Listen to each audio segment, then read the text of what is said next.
Последние новости из Туркменистана. Читайте нас в Телеграме и не забудьте подписаться. В Туркменистане визовые посредники берут с туристов залог, чтобы компенсировать штрафы за невозвращенцев. Это турагентства, которые специализируются на оформлении виз.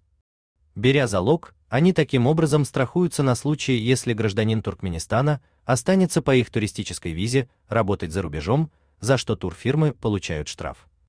Залог уже стал нормой в поездках в Объединенные Арабские Эмираты.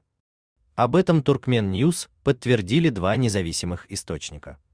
Так, для визы на 60 дней он составляет $500. Хотя деньги после возвращения домой отдают, все же они ощутимо увеличивают человеку его бюджет на поездку. По информации источника в отрасли, агенты собирают залог не для наживы, они страхуются от штрафов за невозвращенцев, людей, которые выезжают по туристической визе и по ней же остаются за рубежом работать.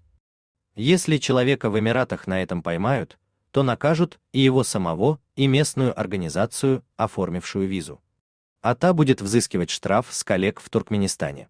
У одного турагентства в столице штрафы по разным клиентам в сумме доходят до десятков тысяч долларов. Фирмы из денежных залогов создают резервы специально на такие вот случаи. При этом оформить визу через посредника заметно дороже, чем в посольстве. Так, туристическая виза в Арабские Эмираты на 30 дней у агентов стоит в среднем $150, а на 60 дней $270. Официальные сборы составляют 200 и 300 дирхамов, или примерно $55 и $82 соответственно. Несмотря на дороговизну, услуги посредников в Туркменистане весьма популярны. Получая визу самостоятельно, люди сталкиваются с языковым барьером, коррупцией, а порой абсурдными правилами. Например, для оформления туристических виз в те же Эмираты у граждан Туркменистана требуют предъявить обратный билет, но компания туркменских авиалиний продает билеты только в одну сторону. Сам спрос на визы растет скорее из-за мигрантов, а не из-за путешественников. Об этом же говорит и рост числа визовых нарушений.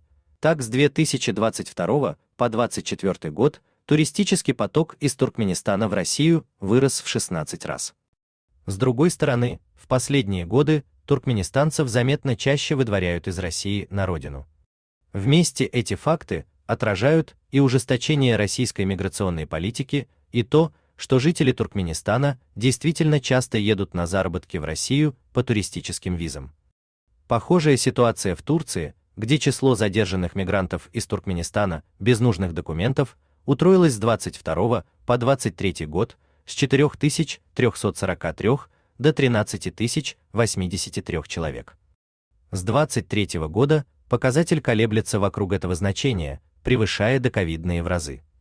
В Объединенных Арабских Эмиратах мигранты из разных стран и разного по характеру труда составляют почти 90% населения, так что граждане Туркменистана теряются в общей статистике.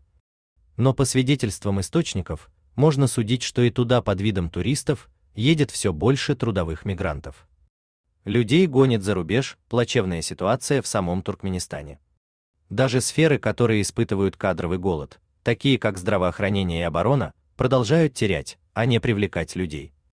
То же касается вилаятов, а особенно сельской местности. Средний уровень официальных доходов в Туркменистане не позволяет выжить без взяток или кредитов. Вдобавок, людей постоянно нагружают принудительной бесплатной работой, обирают и унижают. В этих условиях люди решаются покинуть родину. Даже ради тяжелой и опасной работы они соглашаются на обходные пути ее получения. У вас есть что рассказать? Пишите нам в секретном чате Телеграма. Мы никогда не раскрываем свои источники и гарантируем полную анонимность. А если вам нравится наша работа, поддержите нас, становитесь нашим спонсором.